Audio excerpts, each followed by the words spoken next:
Hi, and welcome to another episode of Hot Takes with me, the Silver Fox. It is a basic tenet of the Hippocratic Oath that you do no harm. It is virtually the first thing you say when you become a doctor.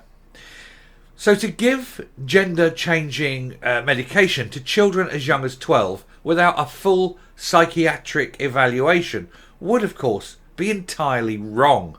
You are destroying children's lives, perhaps permanently, sterilising them, removing from them the ability to have children later in life, when it turns out that they're not trans, they're merely, slightly autistic, slightly on the curve there somewhere, or that they're being abused somehow, or that it is just a phase and it is the normal teenage angst. You need to have this thoroughly investigated before you do permanent damage to children as young as 12. Everyone knows this. To do otherwise would be immoral and unethical. And that is why, I suppose, Humza Yousaf has backed the calls to give puberty blockers to 12-year-olds, because obviously he enjoys the idea of being able to destroy children's futures. I can think of no other reason. Let's look at this article and see why Humza Yousaf thinks this is such a great idea. Here goes.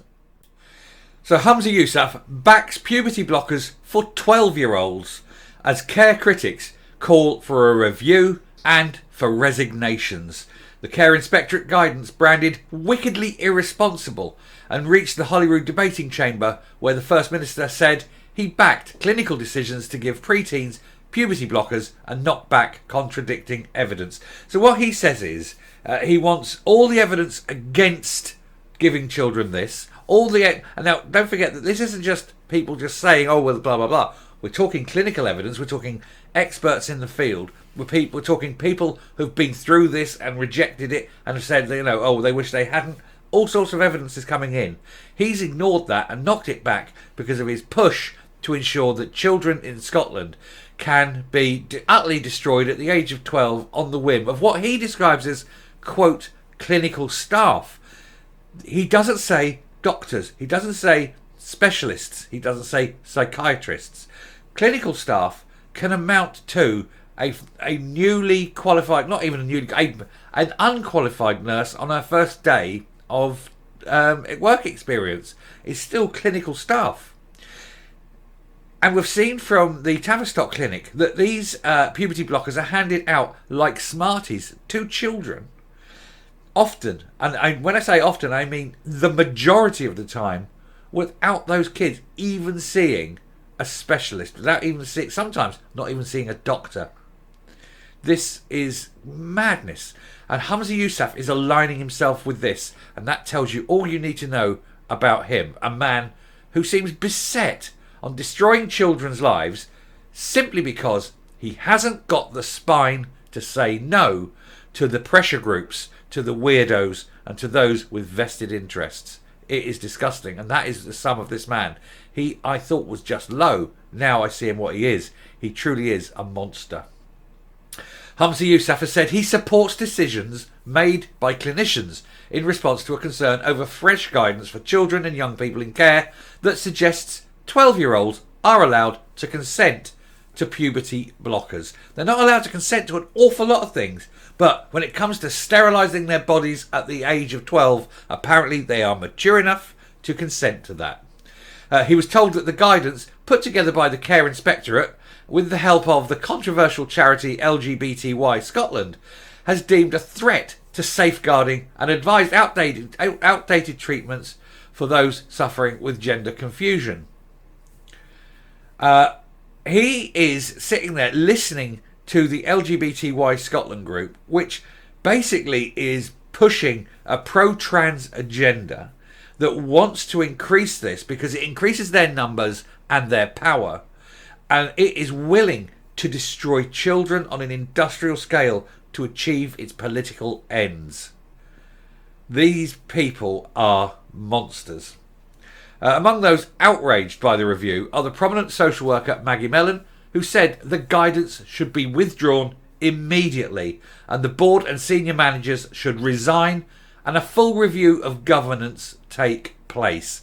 I've mentioned her before. We've done a report on her before. She is one of the very few people standing up to this madness. and saying that nobody is actually examining these children properly.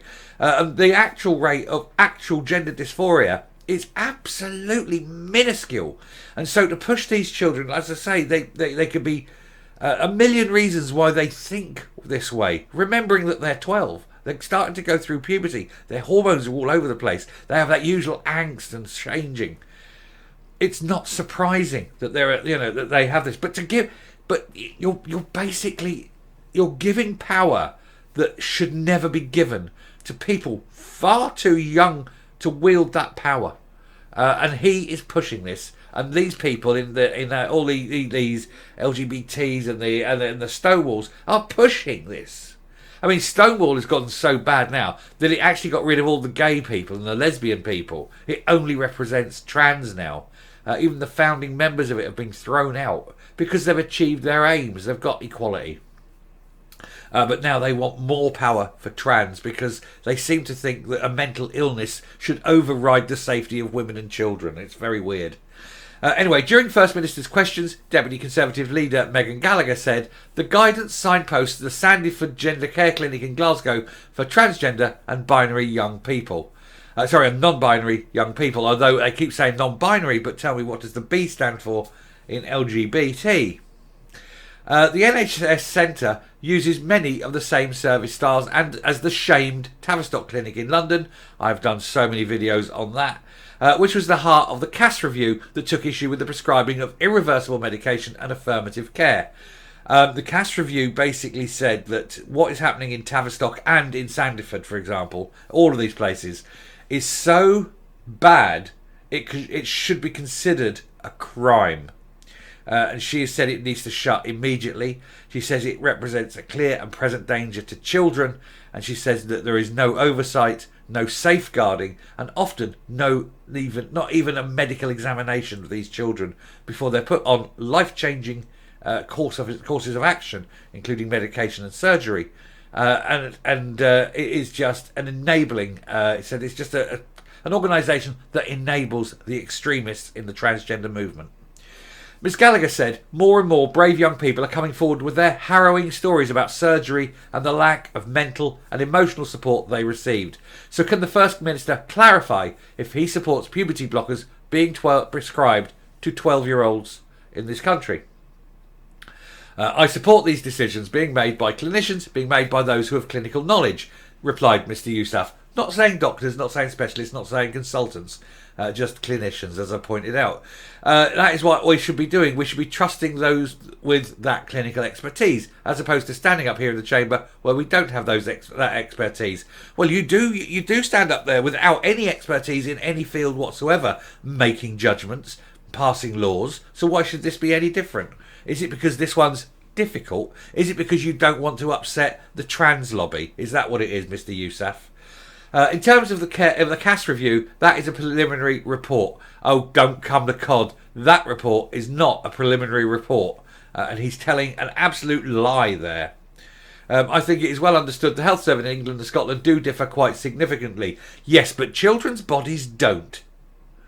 And if you think that just because they're Scottish children, they can have this medication can be reversed, but even though it can't be reversed in England, you're an idiot.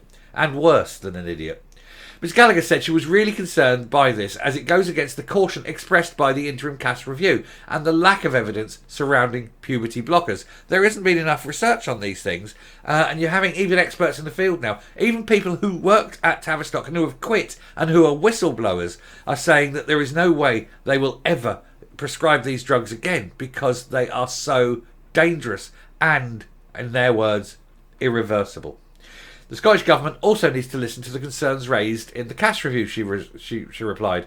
Ms Mellon from Evidence Based Social Work Alliance told the Scottish Daily Express the Care Inspectorate have betrayed children and parents and also staff working in this area. They are denying the rights of staff to work ethically according to their professional standards, which insist on evidence and on doing no harm.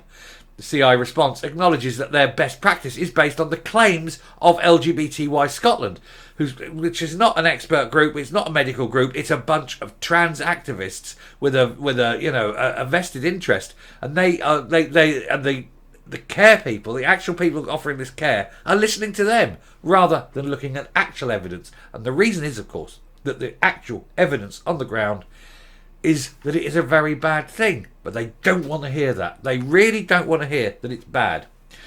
Anyway, they have no evidence to support their advocacy for breast binders, puberty blockers, mastectomies and castration, all of which cause long-term physical and mental health problems.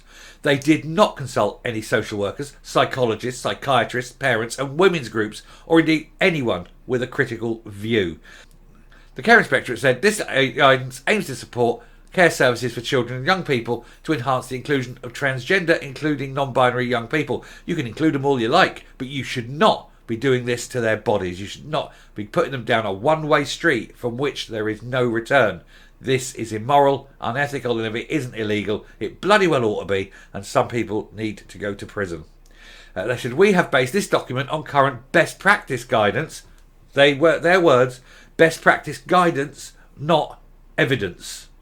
And when you're getting someone doing medical procedures based on guidance rather than evidence, you are on very dangerous territory indeed, and thoroughly opening yourself up to lawsuits. So I do hope that those lawsuits start hitting very soon, because once they have to start paying out billions, as is the case in England, it's looking like the bills are going to be in the billions. Things will change. Anyway, they said they will update it as and when available guidance changes. Again, no mention at all of evidence. And that is what you've got with these groups. It's the pushing of an agenda, of a political cause, rather than doing what's right for the child in an evidence-based medical way. Because that's the last thing they want. Because, as I say, the evidence and the medical training on that would just absolutely and immediately say, no, I'm coming up. This is a typical thing from Humza Yousaf. He's too scared to say anything against this because he fears the tiny minority that is the transgender community. He is willing to put children in harm's way, to destroy their lives, to sterilise them en masse, simply because the man lacks a spine. He could quite easily turn around and say, no, I have to reject this because it is based on opinion, not on evidence and fact. I cannot listen to these gainsayers, these people who object to it, and then look them in the eye and say no, because there is obviously a lot more insight that needs to be gleaned. We need to get more evidence on this. And then pass the buck. Even if he hasn't got the spine to say no, he can at least pass the buck and just simply go back and say, we actually need more evidence. We need more physical evidence, scientific evidence. We need more of this. We can't just rely on the pretty stories from the rainbow crowd. Because he shouldn't be willing to destroy children like this. And yet, strangely, he is. We've found our level, haven't we? We've found the level of the man. Anyway, I shall round off there. Thank you very much for listening. If you like what you're seeing here on the channel, please hit that subscribe button right there. Leave a like, leave a comment, please share the video. And until next time, stay safe, stay well, keep your children out of the hands of the SNP, and goodbye.